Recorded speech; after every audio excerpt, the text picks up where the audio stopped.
Sir मुझे लगा कि आप मेरे घर आएंगे वेरिफिकेशन के लिए, पर आपने तो मुझे ही यहाँ बुला लिया। तू कोई क्रिमिनल है जो पुलिस तेरे घर आवेगी? No sir. तो बैठ जा चुपचाप। ला डेट ऑफ बर्थ का प्रूफ दे।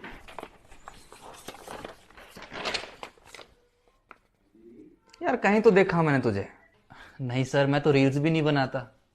तू तो फिल्म ही बना दे आदमी की। बिल्लू बदमाश है ना तू? नहीं सर। अरे क्या नहीं नहीं, पक्का बिल्लू बदमाश हो भाई साहब आप। हो गया वेरिफिकेशन, नहीं मिल सकता आपको पासपोर्ट। अरे नहीं सर, मैं वो नहीं हूँ। और देख देख कितनी अकड़ है भाई साहब इसमें। पक्का कोई बदमाशी है ये। नहीं सर, मैं तो बस यूं कह रहा था कि आप मुझे गलत समझ रहे हैं। अच्छा, हमें सिस्टम, और सिस्टम के मुंह पे सिस्टम को गलत कहने की हिम्मत तो भाई साहब कोई बदमाश ही कर सकता। इतने वेरिफिकेशन के बाद भाई साहब हम आपका पासपोर्ट नहीं दे सकते, ले जाओ। अरे सर आप ऐसा नहीं कर सकते, मुझे अब्रॉड जाना है। अरे आप समझिए भाई साहब, आप इस देश का भविष्य हो, इस देश की अमानत, अमानत ऐसे कैसे भेज दे? अभी तो आप कह रहे थे कि मैं बदमाश हूँ। तभी तो देश का भविष्य हो। अरे आगे जाके हमारे इस देश का नेतृत्व कौन करेगा, इस देश को संभालेगा कौन? अरे भाई साहब ऐसे हम एक एक करके क्रिमिनल को देश के बाहर भेजते रहे तो आके जाके इस देश का नेता कौन बनेगा? पार्टी टिकट किसे देवेंगी बता। देखिए सर, आप ऐसे अजीब अजीब से तो लॉजिक दीजिए मत, मुझे नहीं पता। आप लोग का काम है मुझे बाहर भेजना, तो आप ही लोग मुझे भेजोगे। फिर तो भाई साहब देखो, बहुत रुपया कमाया जाए तब भेजा जाए। हाँ हाँ सर, वही तो वजह है। मैं ये तो चाहता हूँ कि मैं बाहर जाके एक अच्छा सा बिजनेस सेटअप करूं, वहां पे खूब रुपया कमाऊं और उस रुपये को अपने देश में लेके आऊं।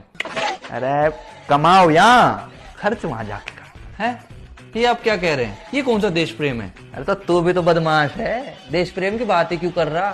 और ऊपर से भावी नेता, ऐसे भावी नेता बनेगा तू है? देख बिना मांगे सलाह दे रहा हूं, वो भी फ्री की। पॉपुलर नेता यदि बनना है तो हर तरह की बात करो, देश की बात मत करो। हाँ तो मैं तो कह ही रहा हूं, मैं तो हुई नहीं बदमाश, भेजो अब मुझे। फिर तो भाई साहब पढ़ने वाला बना जाए तब तो भेजा जाए। मतलब आप कहना चाह रहे हैं कि अच्छा कि मैं बाहर जाके खूब पढ़ू लिखूं ताकि वापस आके अपने देश की सेवा।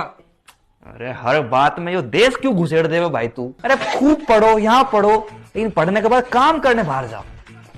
ये आप क्या कह रहे हैं सर? उल्टा आप मुझे उकसा रहे हो कि मैं अपने देश का रिसोर्सेज का इस्तेमाल कर लूं, उसके बाद जब काबिल बन जाऊं तो किसी बाहर देश में जाके उस देश के लिए सेवा करूं।